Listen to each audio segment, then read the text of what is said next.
So this is the step to do scoliosis exam using this stitching machine. So first step, you guys have to check the grid. So for scoli and hip to ankle, I already label it with a purple. Come closer, man.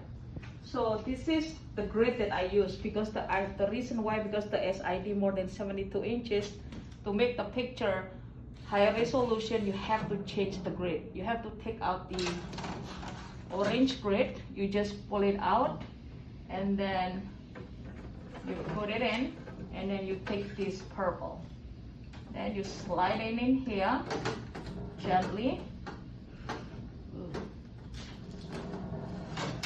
And then automatically it clicks by itself. Number 2, we're gonna take this as the SID for 72 inches.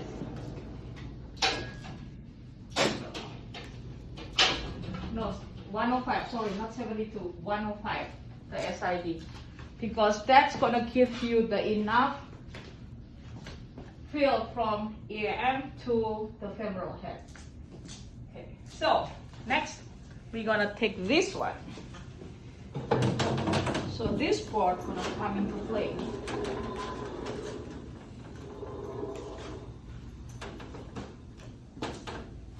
Okay, lock this.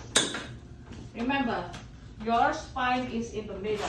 This ruler gonna help you to stitch the images into one image in the software. So we're gonna need this because human has motion, so you have to use this ruler.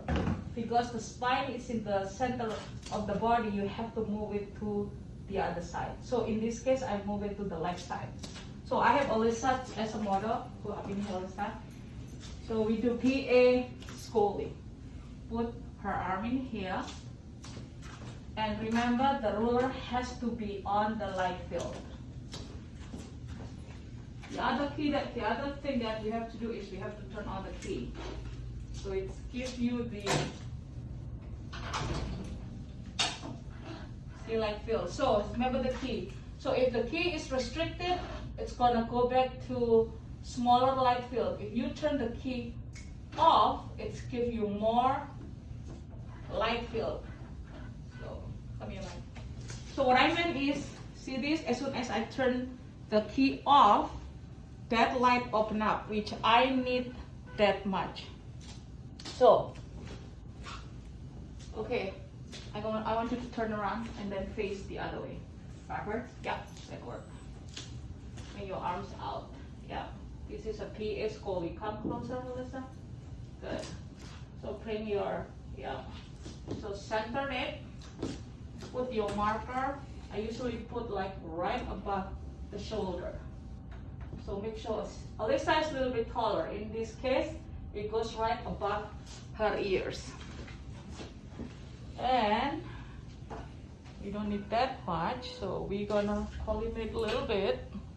Voila. So this is pretty much what it looks like before you take exposure, okay?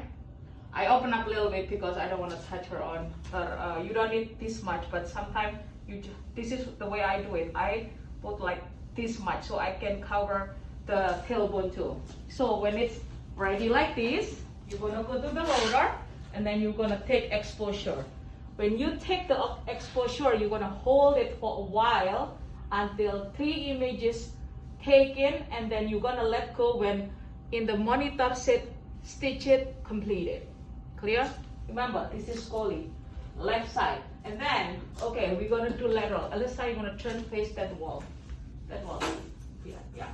So for the lateral of the scoliosis, you guys gonna bring this up because this is need to be like this, so she can reach that. Going over? Yeah. So this ruler right on the spine of the patient. You need to move this. In this case, I move it in front of her. So it will not lock the spine. Remember, we need this ruler, and still this ruler has to be on the light field because it's gonna help when the patient move. Okay, Alyssa, bring your chin up. See? So, ruler in the leg field, monitor right in here. Again, when you take the exposure, you hold it down, the rotor down for like probably like less than a minute, and then you're gonna hold it until it's set, stitches completed, okay? And then you tell the patient relax, okay? So you can turn it off.